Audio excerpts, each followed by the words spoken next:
사랑하는 형제자매 여러분, 주님의 이름으로 평안을 전합니다. 오늘 우리가 함께 나눌 이야기는 우리 시대의 가장 뜨거운 화두이자 어쩌면 우리의 신앙과 인류의 미래에 가장 큰 질문을 던지는 주제, 바로 인공지능과 트랜스 휴머니즘에 관한 것입니다. 이 깊고 중요한 성찰의 시간을 시작하기에 앞서 잠시 주님께 지혜를 구하는 기도를 드리고 싶습니다. 사랑과 은혜의 하나님 아버지, 빠르게 변화하는 세상 속에서 우리가 길을 잃지 않도록 지혜의 빛을 비추어 주시옵소서. 오늘 나누는 말씀을 통해 우리가 인간의 한계를 겸허히 인정하고 창조주이신 주님만을 경배하는 믿음을 굳건히 할 수 있도록 인도하여 주시옵소서.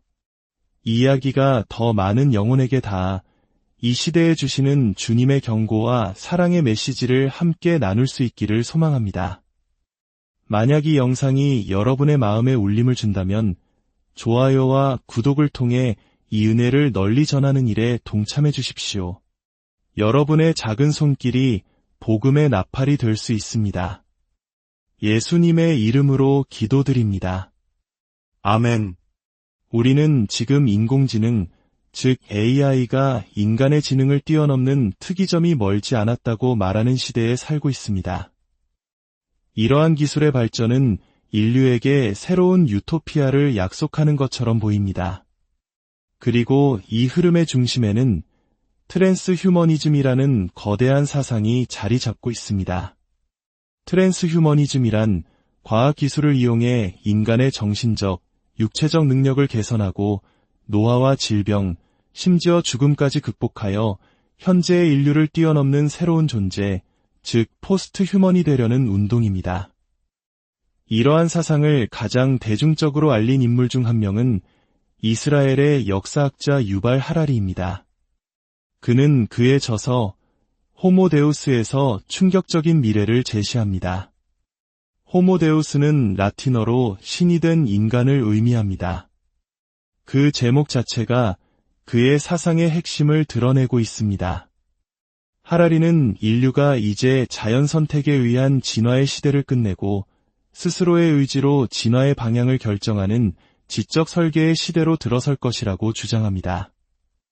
이제 인간이 진화의 주도권을 잡고 우리가 원하는 미래를 만들어가며 궁극적으로는 우리 스스로가 작은 신들이 될 것이라는 것입니다. 독수리처럼 먼 곳을 볼 수 있는 시력, 컴퓨터를 능가하는 인지 능력, 영원히 늙지 않는 육체. 이 얼마나 달콤한 약속입니까? 하지만 잠시 멈추어 생각해 보십시오. 이야기가 어딘가 익숙하게 들리지 않으십니까? 그렇습니다. 이것은 인류 역사상 가장 오래된 거짓말이자 가장 치명적인 유혹의 현대적 버전일 뿐입니다. 성경의 가장 첫 장, 창세기 3장으로 돌아가 봅시다. 에덴 동산에서 뱀이 하와에게 속삭였던 말을 기억하십니까? 너희가 그것을 먹는 날에는 너희 눈이 밝아져 하나님과 같이 되어 선악을 알 줄 하나님이 아심이니라. 하나님과 같이 되리라. 이 말은 인류 최초의 죄를 불러온 사탄의 거짓말이었습니다. 인간은 하나님의 형상대로 지음받은 존귀한 존재이지만 결코 창조주이신 하나님 자신이 될 수는 없습니다. 그러나 인간은 그 유혹에 넘어갔고 그 결과는 죽음과 파괴, 그리고 하나님과의 단절이었습니다. 신성을 향한 인간의 위험한 갈망은 인류 역사의 모든 페이지에 피처럼 스며들어 있습니다. 창세기 11장의 바벨탑 사건을 보십시오. 사람들은 자신들의 기술과 지혜를 총동원하여 하늘에 닿는 탑을 쌓으려 했습니다. 우리의 이름을 내고 온 지면에 흩어짐을 면하자고 외쳤습니다. 그들의 마음속에는 하나님 없이 우리 스스로의 힘으로 구원에 이르겠다는 교만이 가득했습니다. 하나님께서는 그들의 계획을 보시고 이렇게 말씀하셨습니다. 이 무리가 한 족속이여 언어도 하나이므로 이같이 시작하였으니 이후로는 그 하고자 하는 일을 막을 수 없으리로다. 하나님께서는 인간의 끝없는 교만과 기술력이 결합했을 때 어떤 끔찍한 결과를 낳을지 아셨기에 그들을 흩으셨습니다. 이 말씀은 오늘날 우리에게 섬뜩한 경고를 던집니다. 유전공학과 인공지능이라는 역사상 가장 강력한 기술을 손에 쥔 인류가 과연 어디까지 나아가려 하고 있습니까? 로마 시대의 황제들은 스스로를 신이라 칭하며 사람들에게 숭배를 강요했습니다. 20세기에 들어서는 나치즘과 공산주의가 등장했습니다. 그들은 인류를 개조하여 완벽한 유토피아를 건설하겠다고 약속했습니다. 히틀러는 우월한 아리안족을 통해, 스탈린은 계급 없는 사회를 통해 새로운 인간을 창조하려 했습니다. 그 결과는 어떠했습니까? 수천만 명의 목숨을 앗아간 끔찍한 비극과 역사의 폐허만이 남았습니다. 이 모든 시도가 실패한 근본적인 이유가 무엇일까요? 바로 그들이 인간의 죄성이라는 본질적인 문제를 외면했기 때문입니다. 하나님을 향한 인간의 반역과 우리 내면에 깊이 뿌리 박힌 죄의 문제를 해결하지 않고서는 그 어떤 기술과 이념으로도 진정한 유토피아를 건설할 수 없습니다. 사도 바울은 데살로니가후서에서 마지막 때에 일어날 일에 대해 경고하며 이렇게 말했습니다. 불법의 사람 곧 멸망의 아들이 나타나리니 그는 대적하는 자라신이라고 불리는 모든 것과 숭배함을 받는 것에 대항하여 그 위에 자기를 높이고 하나님의 성전에 앉아 자기를 하나님이라고 내세우느니라. 바울은 장차 스스로를 하나님이라 주장하는 강력한 지도자, 즉 적그리스도가 나타날 것이라고 예언했습니다.